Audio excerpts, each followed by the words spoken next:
In a dimly lit London parlour of the 1860s, a circle of respectable Victorians sit with breaths held, hands clasped, huddled together in a silent room. In one séance, the poet Dante Gabriel Rossetti and his brother whisper questions into the air, and a series of raps answer back from the void. The spirit medium with them claims to be channeling Rossetti's late wife, who offers brief, cryptic replies from beyond the grave.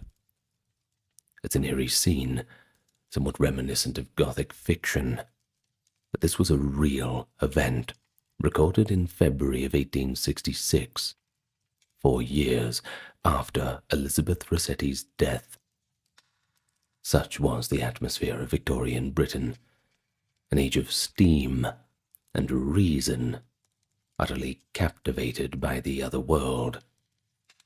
From the grand drawing rooms of the elite to humble country inns, Britons of all classes gathered around tables in those dark rooms, driven by an obsession with the occult and a burning question: can we truly commune with the dead?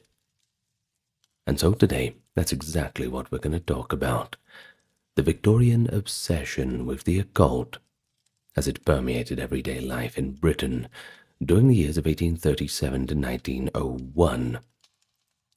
But rather than focusing only on famous magicians and secret societies, topics for other videos, our emphasis is going to be on the grassroots fascination, the ordinary people who held séances in their parlors, joined ghost hunting clubs, and played with spirit communication devices.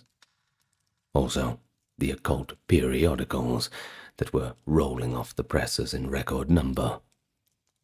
But we will meet prominent figures like Helena Blavatsky and the founders of the Hermetic Order of the Golden Dawn, but always in the context of how their ideas filtered into popular engagement.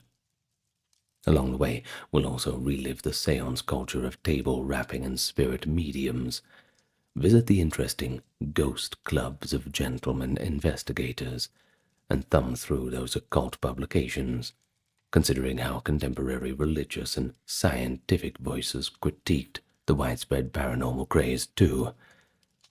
And I think that by the end, we'll all understand how a society famed for its prim morals and scientific rationalism became equally renowned for crystal gazing, ghost summoning, and psychic adventure. It is a tale of paradox, a culture enthralled by technology and empire, yet equally enchanted by mysticism of the old world, a tale filled with earnest belief, brazen fraud, social rebellion, and that eternal human hope that there is more to our reality than meets the eye. So let me welcome you. If you're new to the channel, I invite you to click that subscribe button. It's right next to the like button too. All good for the engagement, you know how it is. And thank you to those who keep everything ad-free by supporting on the Patreon, and who checked out the merchandise store as well. You have my thanks. Now, without further ado, and with introductions and e-begging out of the way, as is customary, let us begin our journey back to Victorian times. So why did occultism flourish so wildly in Victorian Britain? Perhaps the answer lies partly in the unique anxieties of the age. You see, at this time society was intimately acquainted with death. Epidemics of cholera, smallpox, and typhoid ravaged rich and poor alike, leaving a tinge of grief in nearly every household. Over 177,000 people died from infectious diseases in the late 1800s alone. Even Queen Victoria herself entered permanent mourning after Prince Albert's untimely death from typhoid in 1861. Surrounded by mortality, many Victorians sought comfort in the idea that their lost loved ones were not gone forever, but somehow lingered in spirit, eager to reach out and communicate. Spiritualism, the belief that the dead can speak to the living through a medium, offered a seductive promise of hope and reunion in an era of high infant mortality and frequent bereavement.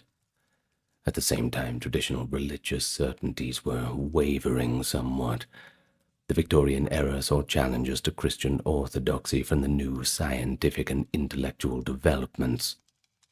The publication of On the Origin of Species in 1859 and advances in geology and biology led some to doubt the literal interpretations of the Bible. Many educated Victorians seem to have found themselves caught between scientific materialism on one hand and prescriptive conventional religion on the other. And so it was within this climate the occult emerged as a third path, an alternative source of meaning that could reconcile science, religion, and the supernatural. As one historian notes, a growing number of Britons turned to the hidden knowledge of the occult as a way to explore spiritual questions outside the confines of church doctrine. Moreover, the occult revival did not spring from out of nowhere. It was built upon earlier movements like mesmerism and Swedenborgianism.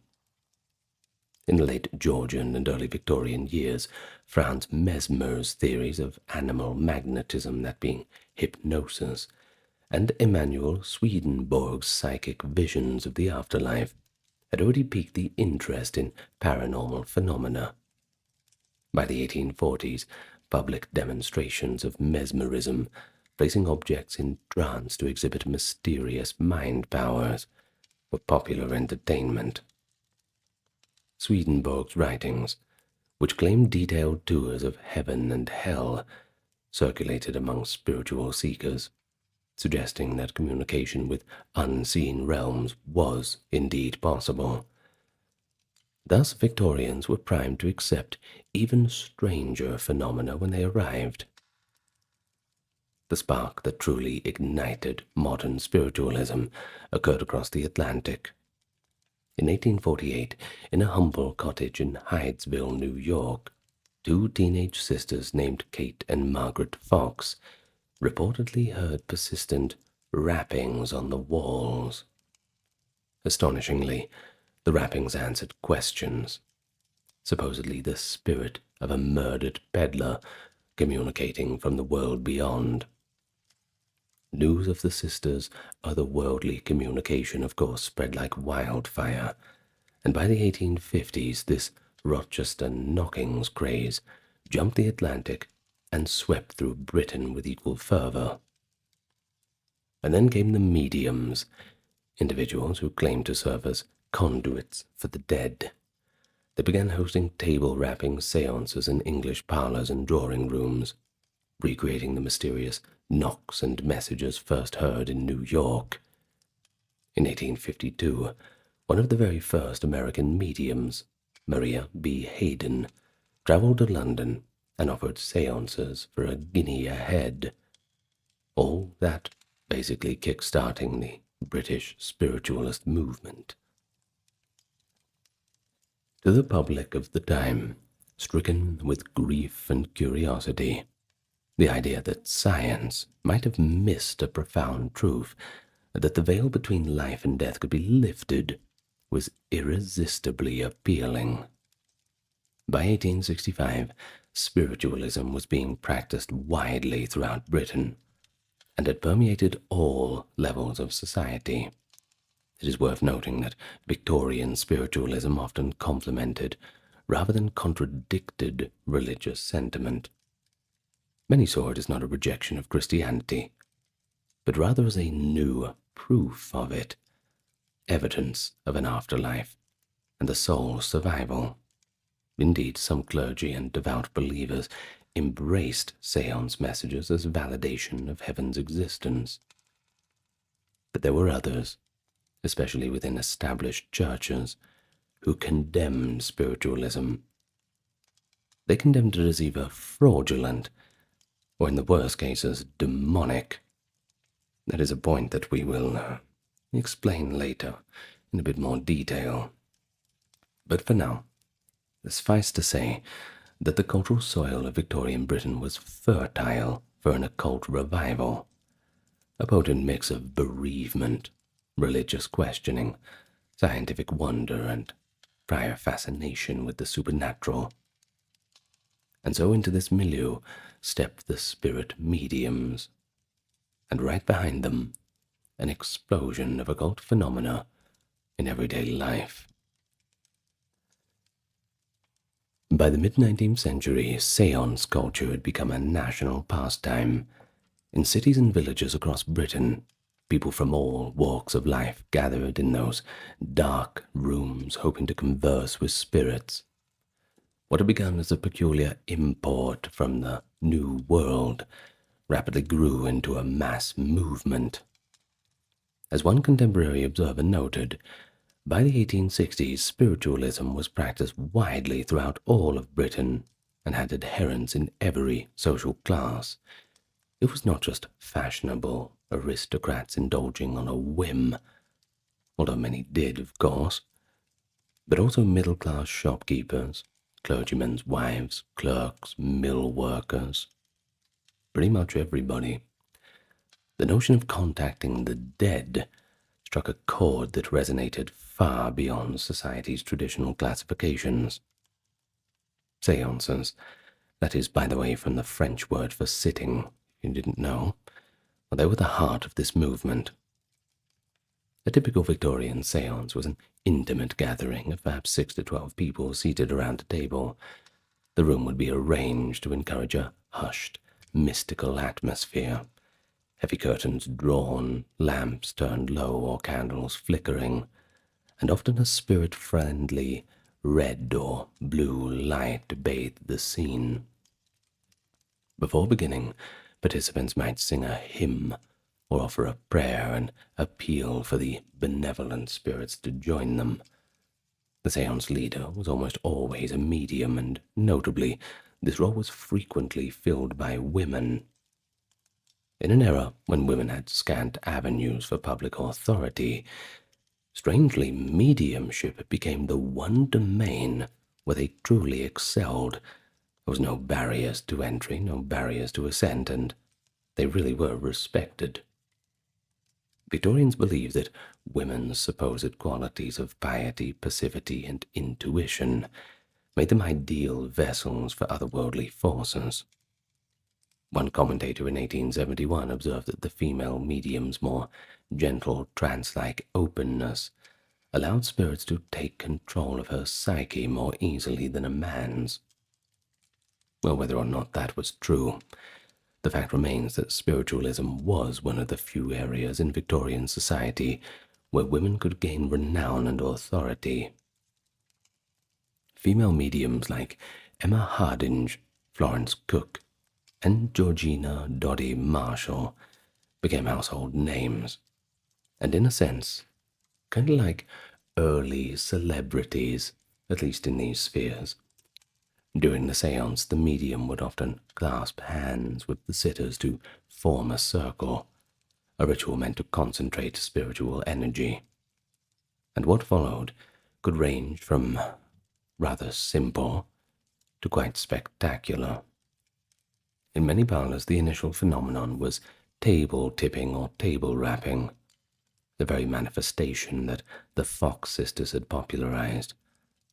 As the group sat in expectant silence, the heavy table might begin to quiver and then lift up onto 2 legs, or a distance of series of knocks would echo from its wooden frame.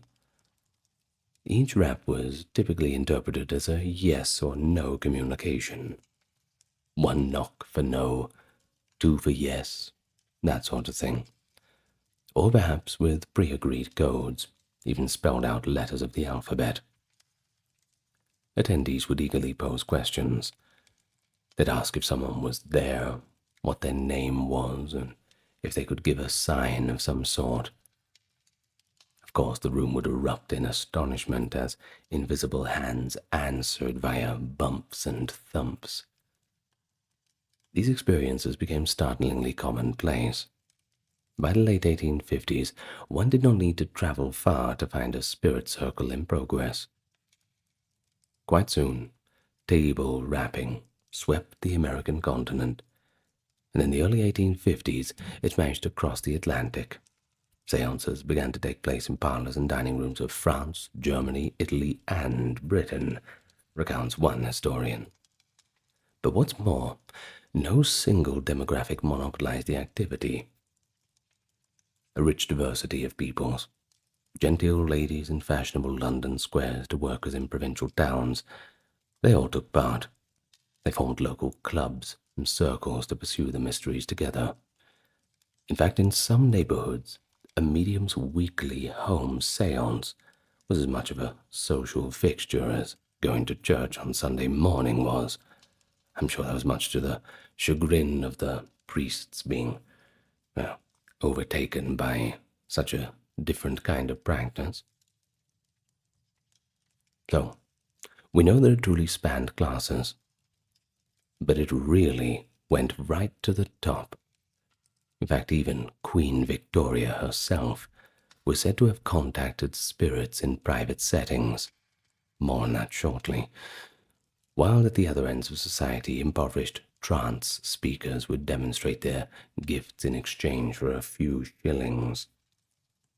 One contemporary journal in 1860 sneered at the popularity of a poor, vulgar medium like Miss Marshall, deriding her séances as abominable profanity and wickedness, yet ultimately having to concede that she was hugely eminent among believers. The very derision in that tone shows how wide-reaching her fame had become. The séance itself evolved over time, growing more and more elaborate as mediums competed to impress. Always a one-up game, and reputation was everything. By the 1870s, many mediums went far beyond mere rapping and tapping noises. They produced full-fledged manifestations, objects levitating in mid-air, ghostly hands appearing and touching the living, musical instruments playing on their own, and phantom figures materializing. For example, one of the era's most celebrated and, controversial mediums, Miss Florence Cook, routinely astonished guests by causing a spirit named Katie King to materialize in visible form during her séances. In a typical session at a darkened London house, Miss Cook would sit entranced in a cabinet, and after tense anticipation, a white-robed female figure would step out to converse with the sitters. This apparition would float about the room, even flirt playfully with the astonished gentleman, and at least on one occasion gave the sitter a kiss on the cheek. In one sensational incident, Florence herself, still in a trance, was reportedly levitated above the sitters' heads, so high that her shoes and outer garments fell to the floor. These theatrical flourishes made her séances the talk of London. It was said that no respectable drawing-room was complete without at least one appearance by Miss Cook's ghostly friend.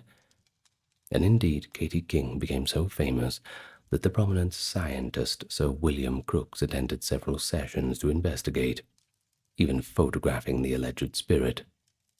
Crookes' involvement led a hotly debated scientific credibility and kept spirit phenomena in the public eye. But not all gatherings were quite so dramatic. Most séances were small, sincere affairs. A widow seeking a final word from her departed husband, or parents hoping to reach out to a lost child. In these intimate circles, the tone could be deeply devout and emotional. One observer noted that séances ranged from spectacular displays of showmanship in theaters to intimate, devout gatherings akin to a prayer meeting. But in both cases, the primary motive was pretty much the same: the need to contact a loved one. The heartbreak of loss, coupled with the promise of communication, it drove people again and again to that dark room.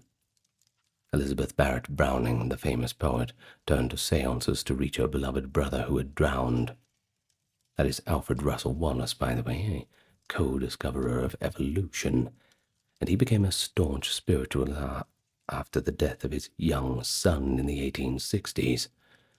And even Sir Arthur Conan Doyle, who was a young doctor in the 1880s, began dabbling in psychic research, and he would later confess that the death of his son in the First World War strengthened a lifelong belief in the occult and communication with spirits. In Victorian times, such personal tragedies were, sadly, common. Spiritualism provided what conventional religion or science often could not, and that's immediate, tangible solace. A grieving person might enter a séance, weighed down by sorrow, and emerge with tears of joy, convinced they had just spoken with the very voice of their dear departed. As one critic reluctantly acknowledged, despite many tricks and ploys, grieving people are desperate and often willing to believe anything if it gives them comfort. The heart reigned over the skeptical mind. But it's important to emphasize that ordinary people's engagement with spiritualism went far beyond attending just mere séances. In the 1870s and 80s, a whole infrastructure of grassroots organizations and publications had formed, allowing the enthusiasts to connect and share experiences.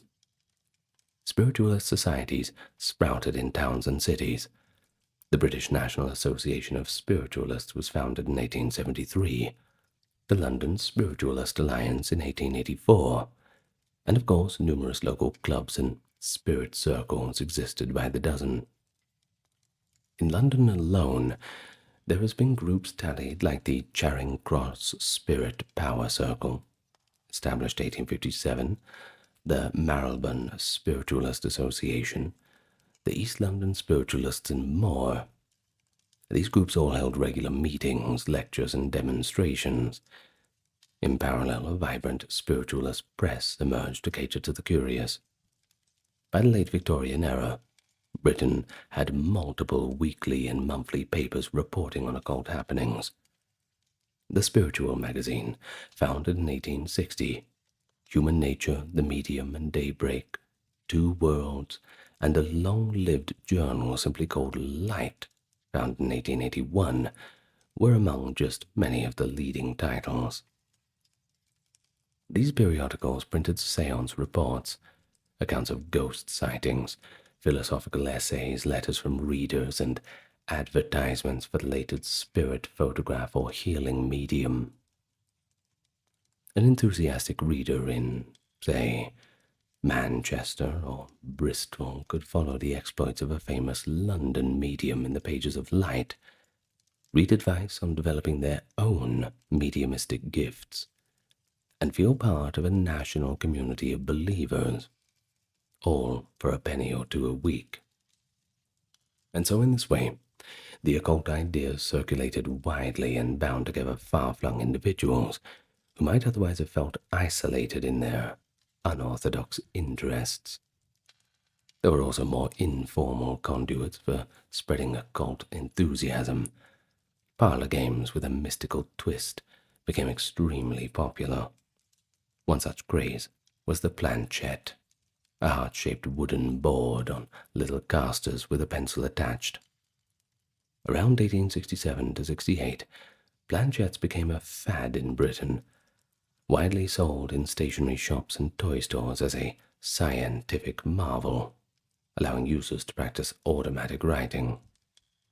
Families would sit with their fingertips on the planchette, which supposedly skated across paper under spirit guidance, writing out messages from the beyond. This fad was so widespread that it was dubbed the planchette's first great craze of the 1860s.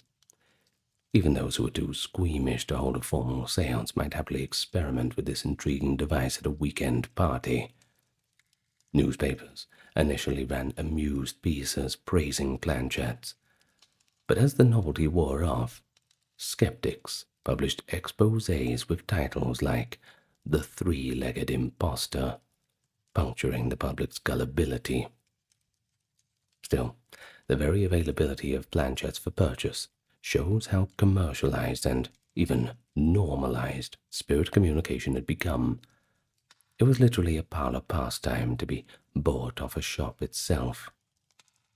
Later, in the 1890s, this trend culminated with the invention of the more recognizable and famous Ouija board, essentially a planchette with letters printed on a board. We all know what they look like. And it became a quintessential Victorian and Edwardian toy for those curious about the unknown. Victorians could thus DIY their occult experiences at home, without even needing a professional medium. Just follow the instructions, and you'll be fine. Anyone can do it. And so amidst this popular fervor, some unique clubs and societies took shape, blending social amusements with earnest inquiry. One notable example was the formation of ghost clubs. The original Ghost Club was founded in London in 1862, building on an even earlier Cambridge University Ghost Society of the 1850s. It included a mix of curious gentlemen, clergymen, and later famous members, like the poet W.B. Yeats and the author Charles Dickens. These clubs weren't about holding séances per se. Rather, members met to discuss and investigate reports of hauntings and psychic phenomena. The Ghost Club conducted confidential investigations of purported ghosts, aiming to either verify or debunk them. Dickens, for instance, was deeply interested in those spooky tales but maintained a healthy skepticism. Club lore suggested he attended some meetings, though he died in 1870 before the club really hit its stride. Another organization, the Society for Psychical Research, or SPR, founded in 1882, took ghost hunting to a more scientific level. While the SPR was led by notable scientists and scholars, like Cambridge academics and even Prime Minister William Gladstone as an early member, it drew upon accounts contributed by ordinary people. In 1894, the SPR organized a massive census of hallucinations, collecting over 17,000 first-hand accounts of ghostly apparitions from the general public in Britain and abroad. The very existence of such projects shows how widespread these experiences were. Thousands were willing to write about seeing their grandmother's spirit at their bedside, or hearing mysterious footsteps in their hall at night. Thus, from parlor séances to survey questionnaires, Victorian Britain was actively engaging with the supernatural on a grassroots level. The veil between the mundane and the mystical had grown so thin in the public imagination.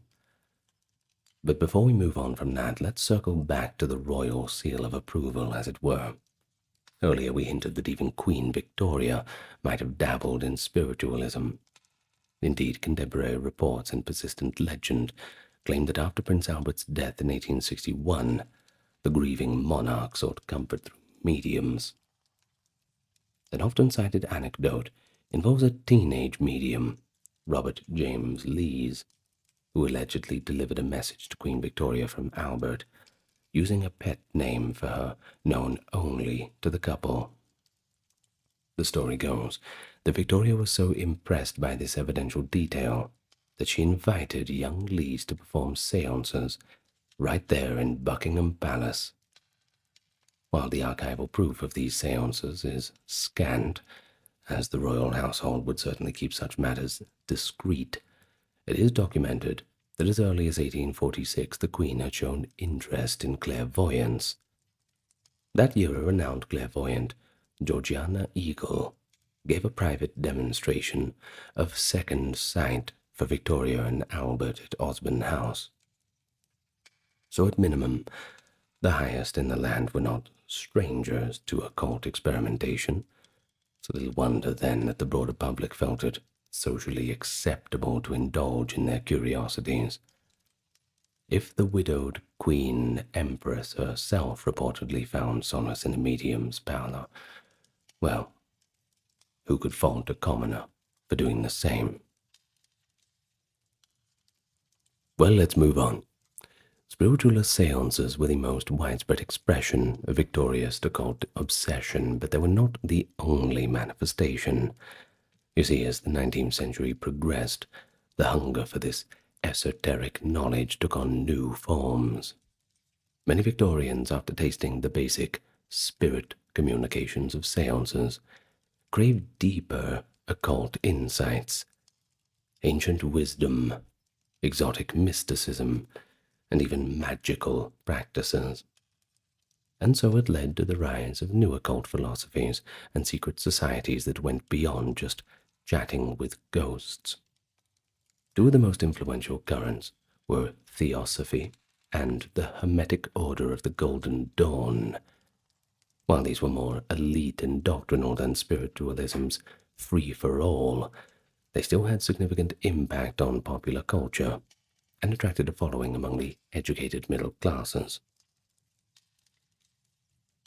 In 1875, a colorful Russian noblewoman turned mystic named Helena Petrovna Blavatsky co-founded the Theosophical Society in New York.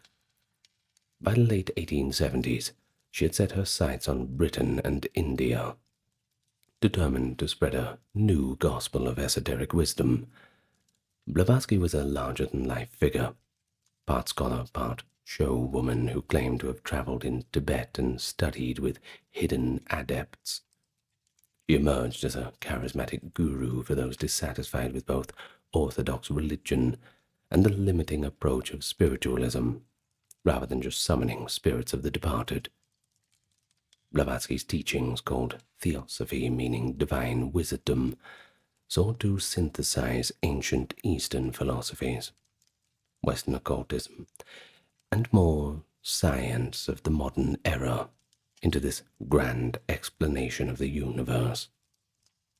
Her first monumental book, Isis Unveiled, in 1877, was a sprawling compendium of occult philosophy and critique of materialist science.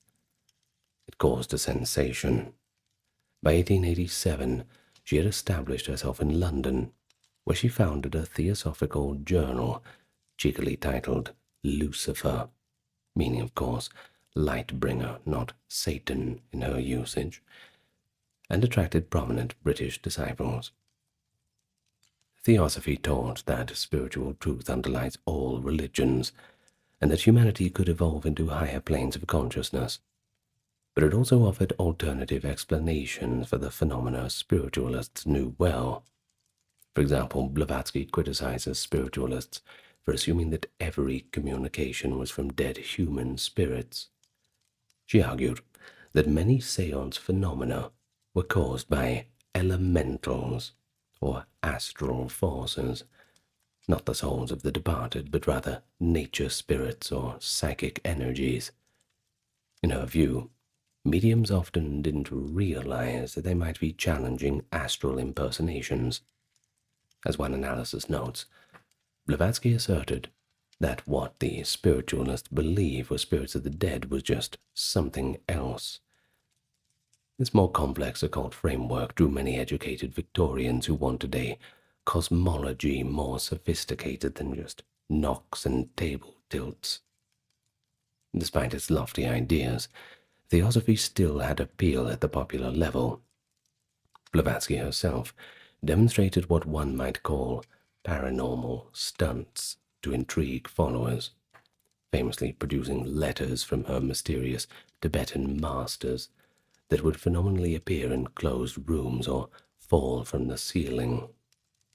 These Mahatma letters, as they are called, became legendary and were studied intensely and controversially by believers and skeptics alike. The Society for Psychical Research investigated Blavatsky's phenomena in 1884 and concluded that it was largely just fraudulent trickery. In fact, their report dubbed her, quote, one of the most accomplished, ingenious, and interesting impostors in history.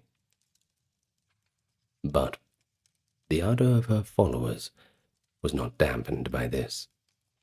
By the 1890s, the Theosophical Society had branches across Britain, and public lectures on karma, reincarnation, and Eastern mystic lore drew sizable audiences. In essence, Blavatsky and her co-founder, Henry Olcott, helped shift the Victorian occult conversation eastward, from table rappings in a dark parlor to contemplations of Sanskrit scripture and Himalayan sages. It's important to note that while Theosophy introduced complex ideas, it was still very much a popular movement.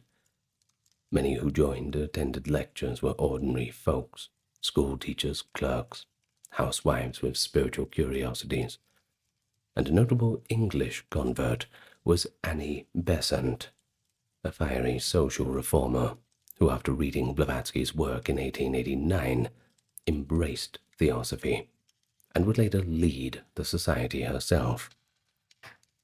Under Besant and others, Theosophy in Britain around 1900 held events that were open to the public, teaching meditation, spiritual development, and comparative religion.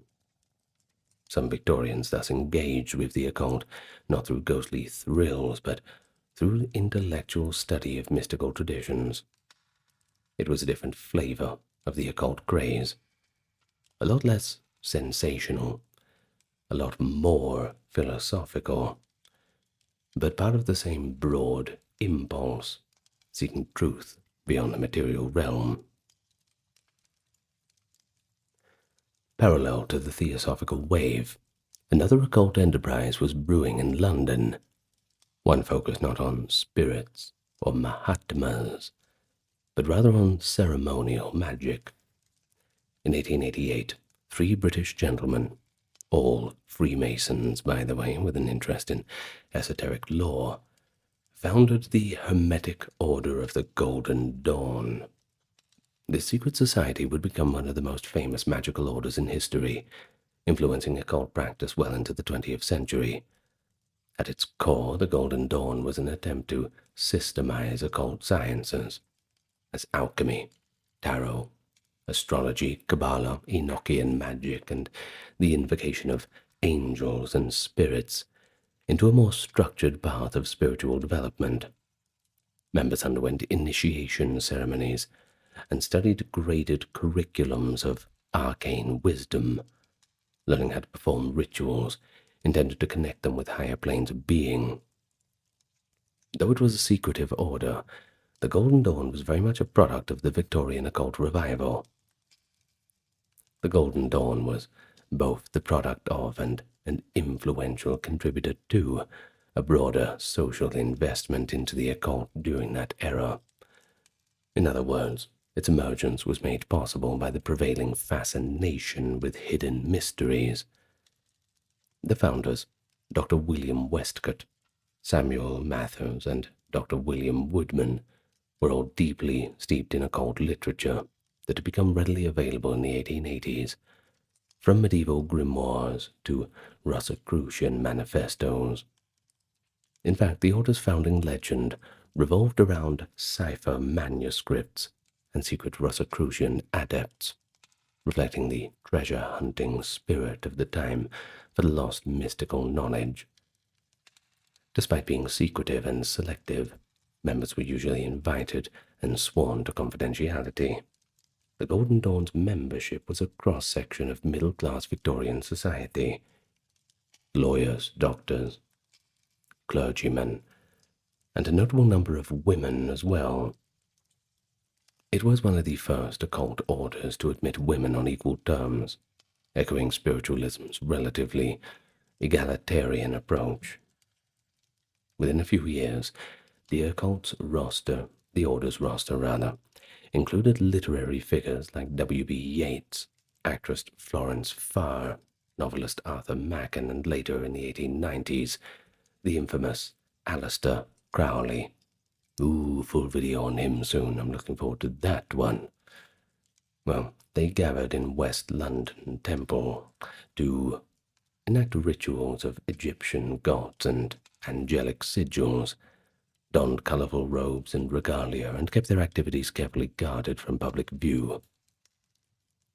While the Golden Dawn itself remained closed to the average person, its influence leaked into popular culture. Some of its members were writers who wove the occult themes into their works. Yeats' poetry, or McCain's supernatural stories, for example.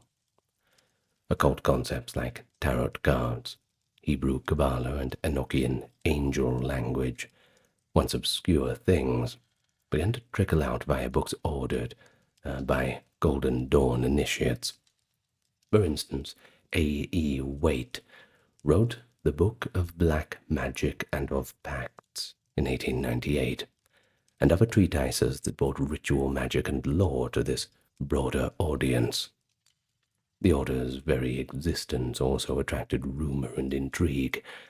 London newspapers in the 1890s occasionally hinted at the goings-on of hidden magical fraternities, and, as Denisov notes, notices recruiting members were quietly placed in Blavatsky's Lucifer magazine in the late 1880s, meaning any attentive occult-minded reader might catch wind of an occult society open to initiates. Thus, even if most Victorians never witnessed a Golden Dawn ritual, the idea that groups were practicing high magic in the heart of the metropolis fed into the sense of a society enchanted. In a way, the Golden Dawn represented the scholarly or high cultural end of the Victorian occult obsession, just as table-turning represented the grassroots end. But both grew from that same origin, dissatisfaction with a purely material world and the desire to uncover what is hidden. One could say that the Golden Dawn was attempting to intellectually and ritually master the unseen forces that spiritualists approach more emotionally. The very term, occult, from the Latin occultus, meaning hidden, applied perfectly. These were hidden groups chasing hidden knowledge.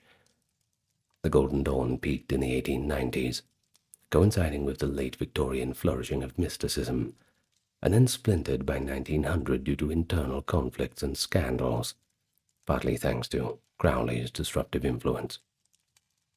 But the legacy endured, and it exemplified how far the Victorian occult craze had evolved, from simple knockings on walls to complex magical ceremonies and philosophies, all in the span of just a few short decades. But I'm sure you can imagine not everybody was on board. In fact, given the ubiquity of occult practice, it's really no surprise that a robust, critical backlash developed.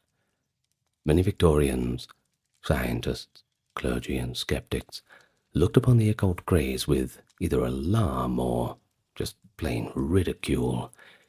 It was in their view this fascination with ghosts and magic was a regression, a betrayal of reason, and on the other hand, a betrayal of the Christian faith. So let's have a look at how the voices of science and religion responded to the movement, often engaging in heated public debates. Early on, men of science took interest in investigating spiritualist claims, if only to expel what they saw as superstition. In June of 1853, as table-turning became the latest fad in drawing rooms, the famed physicist Michael Faraday decided to test it out. He devised simple experiments with boards and rubber bands that demonstrated that the sitters themselves were unwittingly pushing the tables due to quasi-involuntary muscular action. In other words, the participants, through subtle unconscious movements, caused the table to tilt. No spirits involved. Faraday published his findings in the Times newspaper, concluding pointedly that if well-educated people could believe that tables were moved by ghosts, then, quote, the educational system must be deficient. His letter was both a scientific explanation and a scolding. He essentially chastised the public for lacking critical thinking. Faraday's debunking was widely reprinted and set the tone for the scientific skepticism to come. Of course, it wasn't just Faraday. Other scientists followed suit. Doctors and physiologists explained mediumistic phenomena through natural causes. William Carpenter posited the ideomotor effect, where muscles enact ideas without conscious will, to explain Ouija boards and dowsing. Eminent biologist T.H. Huxley refused to even attend séances, famously saying that if mediums could prove the existence of spirits, it wouldn't be of much interest, as it would tell us nothing about evolutionary biology or the business of life. It's quite a boring point of view, I suppose, but, well, he is a scientist, I suppose. Not to say scientists are boring. They're just vehemently rational. Well, across Britain, local scientific societies and publications took up the challenge. Papers like the Lancet and Scientific Opinion ran reports of experiments that yielded only trickery or self-delusion at séances. Stage conjurers like Maskelyne and Cook became folk heroes to the skeptics, touring the shows that duplicated spirit phenomena by sleight of hand, implicitly saying, if we conjurers can do this with trickery, perhaps all the mediums do. Maskelyne's 1876 exposé bluntly called spiritualism, quote, one of the greatest impostures of the day, and he took particular aim at the famous Davenport brothers and others whom he caught cheating. A dramatic confrontation occurred in 1876 with the case of Dr. Henry Slade, an American medium known for slate writing. Now, Slade's trick was to produce written messages from spirits on blank slate hidden under a table. In London, the distinguished zoologist Ray Lancaster attended Slade's séance and caught him out in a fraud, essentially sliding the slate out and writing the message himself. Lancaster and a colleague hauled Slade into court, where he was prosecuted under the old Witchcraft Act, that is, for pretending to conjure spirits. And guess what? He was convicted, making headlines as a warning to other purveyors of occult marvels, though he escaped on appeal due to a legal technicality. The Slade trial demonstrated that the law itself could be invoked to combat mediumistic fraud, something that gave pause to professional mediums thereafter. Indeed, mediums began issuing disclaimers that, for legal purposes, phenomena are considered as experimental to avoid charges of illicit fortune-telling and conjuration. Yet in a twist, a handful of scientists, and serious ones at that, actually became convinced, in some mediums at least. Well, that certainly complicated the public discourse. But as they say, science is never a democracy. The chemist Sir William Crookes is a prime example. Around 1871 to 74, Crookes investigated several noted mediums, including D.D. Home and Florence Cook, with her materialized spirit Katie King. But to the astonishment of his peers, Crookes reported that he had witnessed genuine phenomena that defied normal explanation.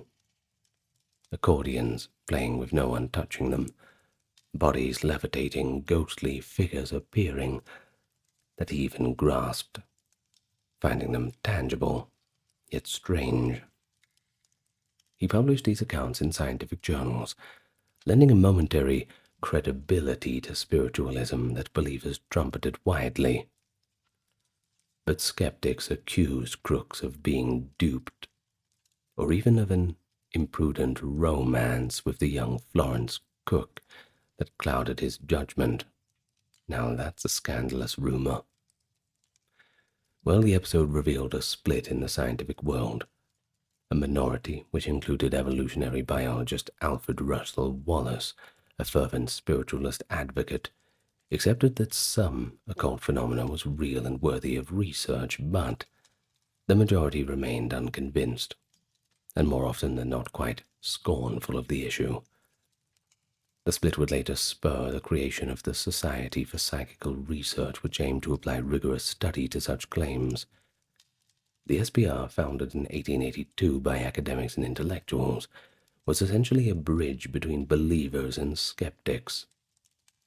Its members, who included Cambridge scholars like Henry Sidgwick, philosophers and writers, did not flatly deny occult phenomena, but they did sort to catalogue and probe them without bias. They investigated haunted houses, tested mediums in controlled conditions, and collected thousands of first-hand experiences. The SPR's approach was scientific in spirit, though mainstream scientific communities largely viewed it with skepticism. Still, the SPR provided a forum where claims could be examined critically.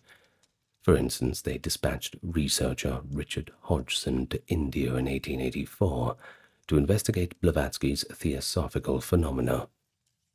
Hodgson's report the following year, in 1885, concluded that Blavatsky's miracles were faked by tricks, letters dropped through secret panels, etc., delivering a severe blow to her reputation among the English intelligentsia.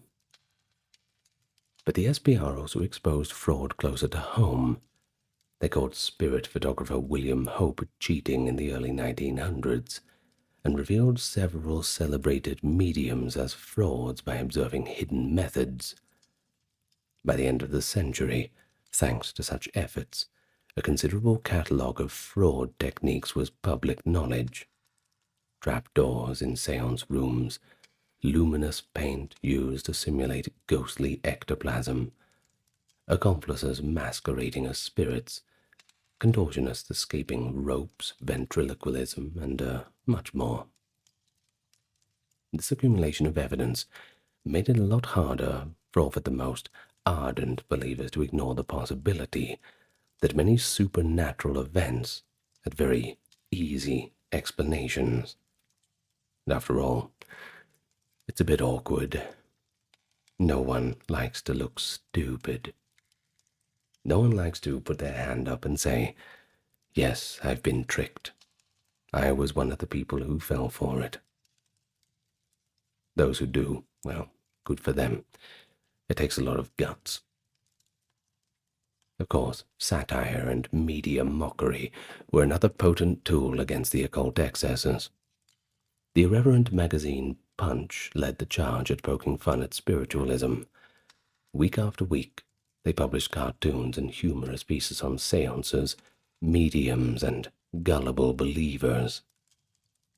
One 1860 Punch cartoon titled "Home, Great Home" spoofed the feats of D.D. Home, the superstar medium, portraying him as a charlatan serenaded by a spirit hand placing a crown of folly on his head. Below the illustration ran verses parodying the popular song "Home Sweet Home," wittingly suggesting there's no case like home, and joking that if you extinguish the lights, an allusion to séances in the dark, of course you won't be able to see a trickster at work. Victorian skeptics often used this humor and caricature to counter the wave of spiritualism, pointing out how respectable dead come back at 5 shillings apiece. Publications like Punch kept the urban middle class laughing at the absurdities of séance phenomena, perhaps the people who were participating in it just months or years earlier. But it certainly helped to deflate some of the more extravagant claims. Literary figures, too, joined the debunking. The novelist George Eliot, attended a séance or two out of curiosity, but quickly denounced the whole affair as a sham, calling one leading medium a, quote, object of moral disgust. And then we have G.H. Lewes, who wrote a scathing article about the logical impossibilities and crass deceptions of mediums. Most famously, the poet Robert Browning became so incensed by what he viewed as the fraud of D.D. Home, whom his own wife admired, by the way, that he penned a lengthy satirical poem called Mr. Sludge, the Medium, in 1864. In this poem, Browning ventriloquizes the confession of a fictional medium, Sludge, who cheerfully admits to tricking naive seekers. Through biting humor, Browning's poem essentially shouted what skeptics already believed. Mediums were con men, preying on the bereaved. Browning eventually publicly called Home a cheat and a rogue, to Home's great indignation. By the 1880s, religion and morality also entered the fray against occultism. Many clergymen felt spiritualism led people away from the proper faith, and potentially into diabolic realms. The Catholic Church had long condemned spirit communication, considering it akin to necromancy. And in 1898, the Church of England issued an official report cautioning against spiritualism. Some Victorian clergy initially investigated séances and came away convinced the phenomena were demonic in origin. In a few cases, publicized incidents of supposed spirit possessions or poltergeist activity in spiritualist circles prompted ministers to perform exorcisms, which in turn were reported in the press with a mix of sensation and moral waning. This religious critique tended to frame the occult craze as a spiritual danger. Even if some phenomena were real, they argued, how could one be sure that the entities responding weren't actually evil spirits or the devil in disguise? Good question. Well, therefore, it's better not to knock on all the forbidden doors. That was their logic. Yet, it has to be said, it's quite interesting, too, that not all religious commentary was hostile.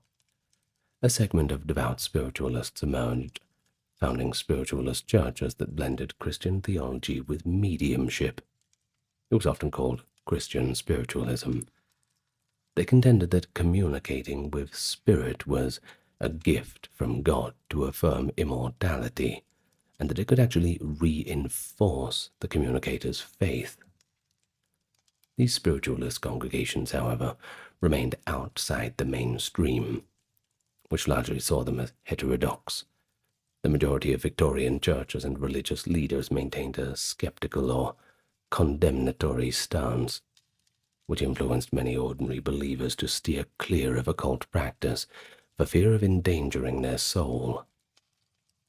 In the court of public opinion, at least by the late 1890s, the initial wide-eyed wonder of the 1850s had been moderated down into a more divided viewpoint. Belief in the occult, that certainly hadn't vanished. In fact, millions found meaning or just entertainment in it. But there was a stronger countercurrent of skepticism, armed with decades of debunking experience, not to mention real science. Newspapers grew less gullible. Where they once might report a sensational séance uncritically, now they were apt to include a rejoinder of a scientist or an aside about possible trickery. The late Victorian period has experienced a crisis of evidence around spiritualism. People had seen enough fraud exposed that even believers felt pressure to prove their claims with better evidence. The push for proof ironically laid groundwork for more sophisticated investigations, and some argue helped usher in modern paranormal research and scientific approach to physical phenomena in the 20th century. And so by the end of Queen Victoria's reign, the British obsession with the occult had left quite a mark on society. What began as parlor amusements and grieving mothers seeking solace grew into a more complex cultural phenomenon, touching every stratum of life. For over 6 decades, Britain hummed with the excitement of possibilities. Maybe death is not the end. Maybe unseen forces really do permeate our daily lives.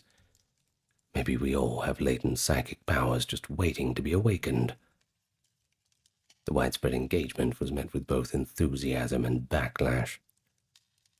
On one hand, I suppose it democratized spiritual exploration, even giving women a rare platform as celebrated mediums, providing alternative forms of community and meaning outside those traditional institutions, and inspiring creative literature and social discourse.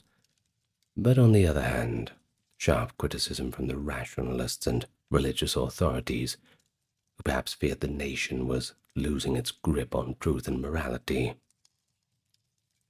The Victorian family might have held a solemn séance to contact a dearly missed child. The very next week attend a stage show gleefully debunking that séance with trickery, perhaps finding value in both experiences.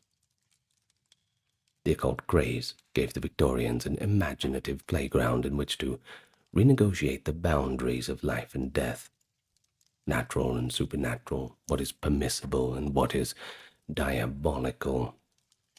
In this period defined by material progress, railways, factories, Darwinian evolution, this flirtation with the occult, it reminds us that human beings do not live by logic and industry alone. So in those flickering shadows, they sought personal connection, cosmic understanding, and maybe even just a good fright, a story to tell. They attended those ghost club meetings and told the stories by the fireside, reading scientific pamphlets debunking ectoplasm, even as they preserved a lock of a medium's spirit hair as a sacred memento. The Victorian enchantment for the unseen world was not a rejection of the age's achievements, but in some ways a complement to it, an attempt to ensure that amid so much visible change, the invisible and eternal were not forgotten. And that's it for today.